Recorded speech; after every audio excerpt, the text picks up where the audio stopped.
Hello everyone. So I talked about this many times before, and we'll probably talk about it many times to come. And that's to do with the United Ireland. Now we talked about this, as I say, a lot. And there's a lot of talk, particularly, as we know, Sinn Féin is in Northern Ireland. And they want to board a port by 2030, I think it is, so they probably won't get that, but we'll see what happens. But of course, Sinn Féin is not the party they used to be. But long story short, I think every Irish person would agree, and particularly from the board of myself, from County Cavan, would all agree that it's great that there is a Good Friday Agreement. It's great that people, there's no violence, there's no bombing, there's no killing. It's great that there's no trouble, what I'm trying to say. It's a great showing of peace that we're able to keep it 28 years later. It's great that the Good Friday Agreement is upheld and that your peace has been restored. And I hope in my lifetime we see United Ireland. I do really hope that we will. In the latest poll, 60% of people said they would vote for United Ireland, both North and South. Now, obviously, 60% is a huge amount of people to agree on anything, let's put it that way. So it's a huge agreement. Particularly in Northern Ireland, there seems to be more agreement than nearly ever with the current situation. But it would make Ireland stronger, the whole, both North and South, it would make us all stronger by working together. Now, of course, that means we have a lot of problems in Ireland at the moment between housing and homelessness and the healthcare, etc., and crime. We have to try and sort that out, of course, if we were going to have a United Ireland. But of course, before we go any further, of course, it's the will of the people of Northern Ireland and the will of the people of the Republic of Ireland. We're not going to force anybody to join us. We're not going to force anybody to do anything.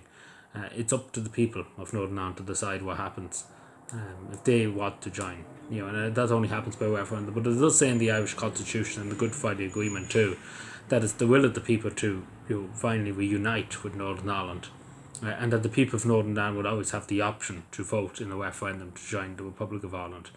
And I hope I see it in my life, and I really do, because it would put to bed, and I think everybody would agree on this point, that it would put to bed so much suffering between Ireland and Northern Ireland, and England, of course.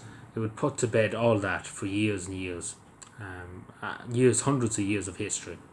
And I think we finally could put everything to bed and move on in terms of our countries. But of course that means many different things, and understand it, because we have to understand too, there is people in Northern Ireland that want to stay a part of the United Kingdom, and we have to understand that. We have to understand that too, and that they've lived there for generations, etc. We have to get that too, that there is people that wouldn't agree with it, etc. We have to understand, and we have to understand how to facilitate that too. We have to understand how we can work with them too in that regard. And of course there's many other different aspects with the think about, because it's not just we have United Ireland, there we go. There's loads of other things you need to think of. You have to think about everything. You have to change the NHS, take what's happened in Northern Ireland. You have to change the PSNI from to go to Sinn Féin, etc. And it would take a lot of time to sort all that out and to get everything in order.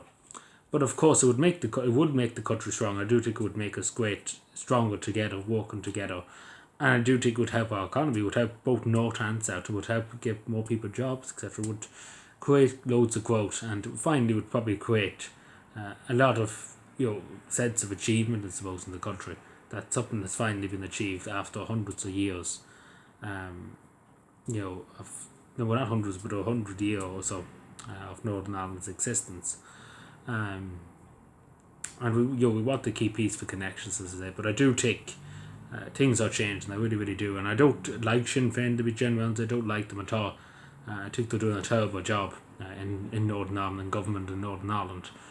And I don't think they're the party they used to be. But it is a credit to everybody, both unionists and nationalists, so-called nationalists in some cases.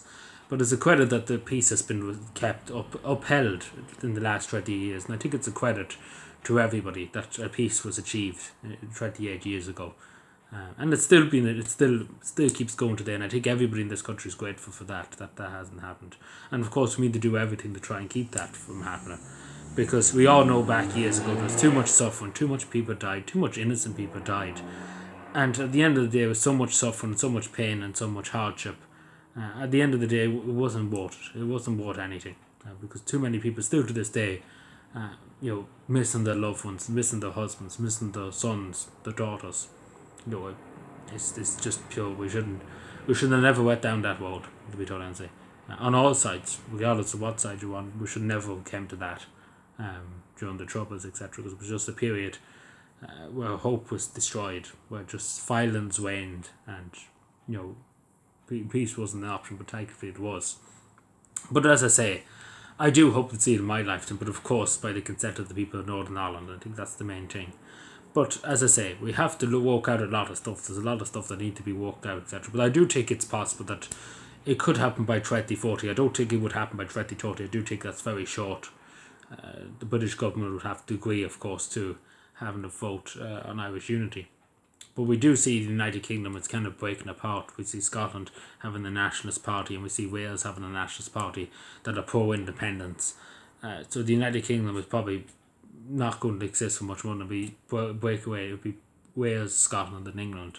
And of course probably would join in Northern Ireland, the Republic of Ireland, most likely. But anyway, let me know what you think.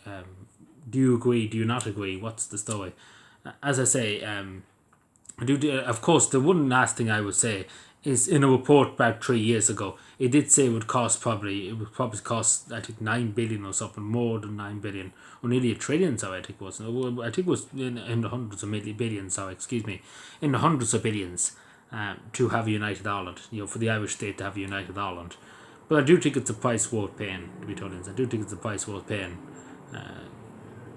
to get things working, to get things back to the way they were back before the British ever came. But anyway, let me know what you think, subscribe for more, and bye.